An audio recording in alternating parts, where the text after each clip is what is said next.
Zeptali jsme se zástupců velkých stavařských firem, co vám přináší společné datové prostředí Autodesk Construction Cloud.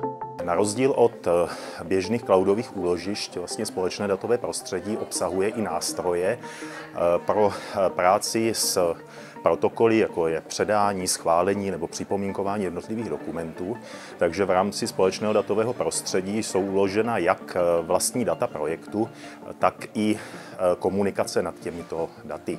Cloudové řešení nám přináší možnost přejít ze síťového úložiště na cloudové prostředí, integrovat tam nějaké firemní procesy a workflow a v neposlední řadě řídit přístupy, včetně našich kooperantů. Prakticky odkudkoliv a se všemi náležitostmi, které v sobě má, ať už to pro nás je 3D model stavby nebo 2D výkresy jednotlivých částí projektu, anebo třeba zápisy z jednání. Ovšem společné datové prostředí Autodesk Construction Cloud nám nabízí komplexní přístup k celému projektu. Nejenže nabízí to standardní úložiště, téměř neomezené kapacity, ale můžeme v tomto prostředí řešit například kolize s jednotlivými profesemi prostřednictvím tzv. VAT, anebo vypořádat se třeba s připomínkama jednotlivých investorů skrze tzv. Kontroly. Na letiště Praha nám cloudové úložiště BIM 360 nebo Autodesk Construction Cloud přináší možnost zpřístupnit projektové dokumentace velkému množství uživatelů napříč spoustou organizačních jednotek, možnost vzít si dokumentaci sebou na mobilních zařízení přímo do terénu na stavbu.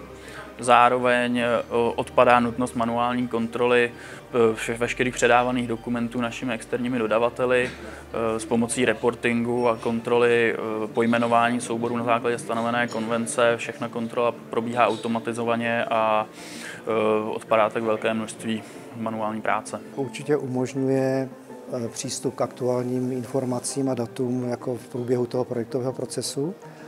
No a pokud se bavíme o těch nových technologiích, jako je BIM a tak dále, tak to je určitě místo, kde a možnost tvorby toho modelu všemi zúčastněnými současně. No a umožňuje i jakousi svobodu jakoby těm projektantům, že není vždy nutné jako být v kanceláři a pracovat na svém pracovním místě a je možnost pracovat v home officeu a více řešit teda ty svoje osobní věci v souběhu s těmi pracovními. Nám to určitě přineslo jakousi změnu našeho prostředí, nebo našich postupů. My jsme doteďka používali FTP úložiště, klasický jednoduchý úložiště.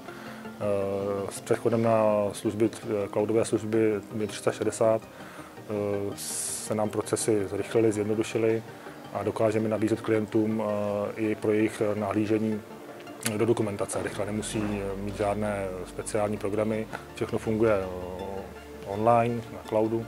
Tím pádem klient jednoduše se na tu dokumentaci dokáže schválit, podívat, zkontrolovat, a nejen dokumentaci, ale vlastně i modely. Přináší nám to zejména tu rychlost spolupráce s těmi stavaři, protože my jako projekce technických zařízení budov jsme v podstatě potom konzumenty toho modelu, který tvoří stavař v tom smyslu, že do něho teprve dál zapracováváme ty naše myšlenky, naše řešení.